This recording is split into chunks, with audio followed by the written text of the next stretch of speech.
दोस्तों, शालिनी भक्ति सागर में आपका बहुत बहुत स्वागत है। पिछले वीडियो में आपने सुना ही होगा अन्नदान और जलदान का कितना महत्व है और स्वर्ग की कैसे प्राप्ति होती है। ये तो आपने शिव पुराण से पवित्र महीने में श्रावण के, ये आप तो श्रवण ही कर रहे हैं, मुझे आशा है कि आप श्रवण कर रहे हैं ऐसा करके। तो ये आज हम उमा संहिता का आखिरी अध्याय पढ़ रहे हैं। उसमें मैंने आपको 7 संहिता बताई थी, उसमें से मैंने आपको कौन कौन सी सुनाई है वो भी मैं आपको बता देती हूँ। पहली संहिता थी विद्वेश्वर संहिता, उसमें 25 अध्याय थे। दूसरी संहिता रुद्र संहिता थी, उसमें 20 अध्याय थे। तीसरी संहिता रुद्र संहिता का ही सती खंड में 42 अध्याय थे। और चतुर्थ खंड था रुद्र संहिता का ही पार्वती खंड था, उसमें 53 अध्याय थे। और पंचम संहिता थी, उसमें रुद्र संहिता का कुमार खंड 20 अध्याय का था। षष्ठम खंड था रुद्र संहिता, उसमें युद्ध खंड आया था, उसमें 59 अध्याय थे। और नवम खंड था शिव पुराण का उद्धार्थ था और शतरुद्र संहिता में 42 अध्याय थे। अष्टम खंड कोटि रुद्र संहिता में मैंने आपको 43 अध्याय सुनाए हैं। नवम खंड था उमा संहिता, जो अभी आज हम चल रहे हैं, जो अपन ने अन्नदान, स्वर्ग की प्राप्ति, नरक की यातनाएं, जो सारे आपको मैंने वीडियो डाले हैं वो उमा संहिता के थे। और उनका अभी आज 51 अध्याय है, वो आज हम आखिरी कर रहे हैं। और उसके आगे फिर हम दशम खंड कैलाश संहिता चालू करने वाले हैं, वो संहिता है 6वीं। फिर अपनी एक ही संहिता रहेगी, वो है वायवीय संहिता। तो दोस्तों, श्रावण के महीना है, इसलिए मैं भी जल्दी अपलोड कर रही, क्योंकि आप भी श्रवण कर सके और देर न करें श्रवण करने में। तो चलिए, आज हम अभी उमा संहिता का आखिरी अध्याय 91वां यानी 51, ज़्यादा मुझे हिंदी नहीं आती इसलिए मैं इंग्लिश में ही बोलती हूँ। मेरा एक्चुअली मराठी में ही ज़्यादा बातचीत है, हिंदी मुझे ज़्यादा इतनी नहीं है, लेकिन फिर भी मैं पढ़ सकती हूँ और आप लोगों को श्रावण के महीने में शिव पुराण पढ़ा के सुना सकती हूँ। ये मेरा इंटरेस्ट है सुनने में या पढ़ने में, मुझे आनंद आता है और आप लोगों को सुनाने में भी मुझे बहुत आनंद आ रहा है। और दोस्तों, आपकी वजह से ही मेरा चैनल मोनेटाइज हुआ है, तो माताओं, बहनों, मैं भाइयों, सबकी मैं आभारी हूँ कि आपकी वजह से मेरा चैनल मोनेटाइज हुआ है और आगे भी मुझे बहुत सारे सब्सक्राइब, व्यूज़ और आप आगे भी ले चलेंगे, ऐसी मुझे आशा है। तो चलिए, आज हम उमा संहिता का आखिरी अध्याय करते हैं। श्री गणेशाय नमो नमः। वक्रतुंड महाकाय सूर्यकोटि समप्रभ निर्विघ्नं कुरु मे देव सर्वकार्येषु सर्वदा। श्री गणेशाय नमः। कार्तिक स्वामी नमः। ओम नमः शिवाय नमः। ओम नंदेश्वराय नमः। हर हर महादेव शंभु। हर हर महादेव शंभु। हर हर महादेव शंभु। उमापतिये नमो नमः। मुनि कहने लगे, हे सूत जी, एक बार श्री वैद्य जी ने सनत कुमार जी से श्री पार्वती जी के क्रिया योग के विषय में पूछा। वही क्रिया योग अब हमको भी आप सुनावे। तब सूत जी बोले, हे मुनि सुनिए। श्री वैद्य जी बोले, हे सनत कुमार जी, आप इस महादिव्य क्रिया योग का वर्णन करें। उस क्रिया योग से क्या फल मिलता है और उसका क्या लक्षण है। सनत कुमार जी बोले, हे वैद्य जी सुनिए। जगत जननी के ज्ञान योग, क्रिया योग एवं भक्ति योग के तीनों योग भक्ति मुक्ति दाता है। ज्ञान योग चित्त का आत्मा के साथ संयोग होना क्रिया योग है। इस योग के साथ वायव्य एवं अर्थ के संयोग का नाम क्रिया योग है। भक्ति योग श्री देवी जी तथा आत्मा की एक भावना को भक्ति योग कहते हैं। जब इन तीनों योगों को संयोग होता है उसे क्रिया योग कहते हैं। कर्म द्वारा भक्ति पैदा होती है, भक्ति से ज्ञान एवं ज्ञान से मुक्ति होती है। हे मुनिवर, योग ही मुक्ति का मुख्य हेतु है, क्रिया योग ही योग का मुख्य साधन है। हे मुनि जी, पत्थर, लकड़ियाँ एवं मृतिका आदि से जो श्री मातेश्वरी का मंदिर बनवाता है, उसे जिस फल की प्राप्ति होती है उसको श्रवण करो। हर रोज योग द्वारा यज्ञ करने वाले फल मंदिर में बनवाने से मिलता है। मातेश्वरी के मंदिर बनवाने से जन्म जन्म के मान, प्रतिष्ठा एवं वैभव की प्राप्ति होती है। उस मंदिर की जितने वर्षों तक ईंटें टिकी रहती उतने दिव्य वर्षों तक वह द्वीप के समान सुख भोगता रहता है।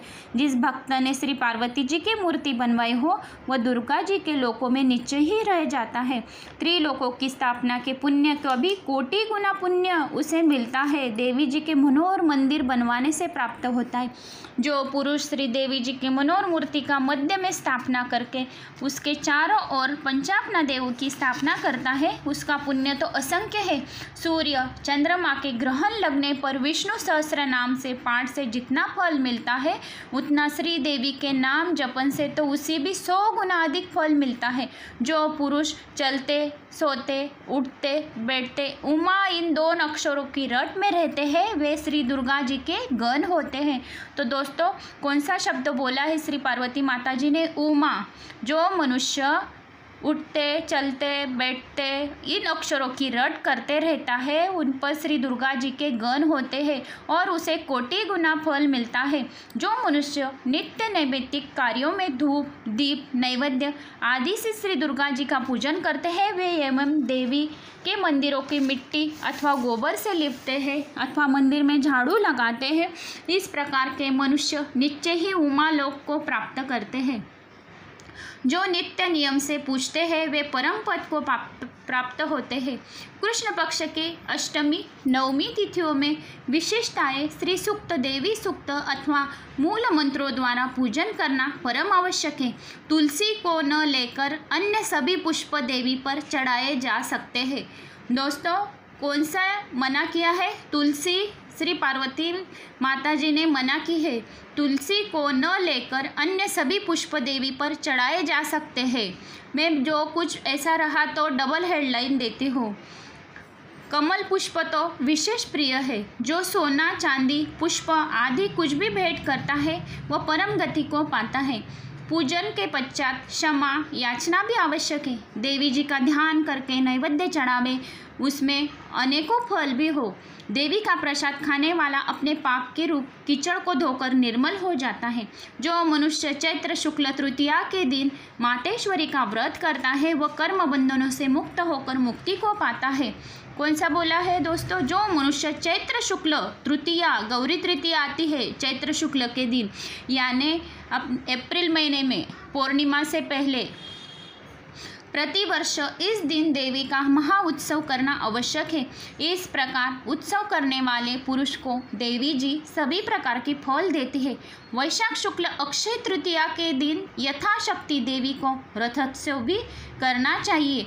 रथ तो पृथ्वी के समझते तथा सूर्य चंद्रमा को 2 चक्र समझते हैं। वैशाख शुक्ल अक्षय तृतीया यानी मई महीने में आने वाली वैशाख शुक्ल तृतीया वैशाख शुक्ल दशमी के दिन श्री बालाजी महाराज की शादी हुई है। मैंने ये भी वीडियो अपलोड की है श्री बालाजी जीवन कथा, उसमें ये कथा आती है। वैशाख शुक्ल अक्षय तृतीया के दिन यथाशक्ति देवी का रथोत्सव भी करना चाहिए। रथ तो पृथ्वी के समझे तथा सूर्य चंद्रमा को 2 चक्र समझे, वेदों को घोड़ों एवं ब्रह्मा जी के सारथी जाने। इस प्रकार अनेकों मणि के मालाओं से सुसज्जित उसमें पुष्प मालाएं भी चढ़कर उस रथ में देवी जी की मूर्ति स्थापित करें।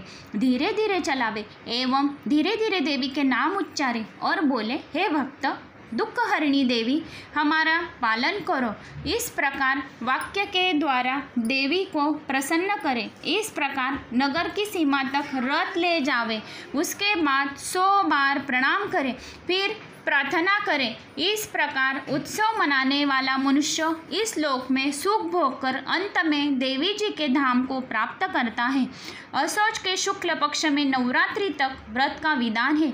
उसके द्वारा सभी मनोरथ सिद्ध होते हैं। हे मुनिवर, इस व्रत को विरत के पुत्र सुरत नामी राजा ने किया था।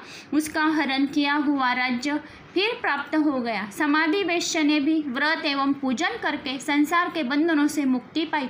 जो भी द्वितीया, तृतीया, पंचमी, सप्तमी, अष्टमी, नवमी, चतुर्दशी आदि तिथियों में विधि पूर्वक देवी पूजन तथा नवरात्रि व्रत धारण करता है, उसके सभी मनोरथ स्वयं पूर्ण हो जाते हैं। और जो भी कार्तिक, मृगशीर, पौष, माघ, फाल्गुन महीने में शुक्ला तृतीया तिथि में देवी के व्रत करता है, धूप, दीप, नैवेद्य आदि से जो देवी जी को पूजता है, वो तो मंगला देवी उसका मंगल ही करती है। नारियों को तो अपने सौभाग्य की रक्षा के लिए व्रत करना चाहिए और पुरुषों को भी विद्या, धन, पुत्री आदि की प्राप्ति के लिए अवश्य करें। अब उमा संहिता समाप्त हो रही है। यह संहिता परम पवित्र एवं शिव भक्ति देने वाली है। इसमें अनेकों पवित्र कथाएं हैं, भक्ति तथा मुक्ति देने वाली है। इस संहिता को सावधानता से सुनने पढ़ने वाला पुरुष परम धाम को प्राप्त होता है। तो दोस्तों अगर आपको मेरी ये वीडियो पसंद आए तो लाइक, सब्सक्राइब और शेयर ज़रूर करना और कमेंट्स में ओम नमः शिवाय लिखें। जय श्री महाकाल।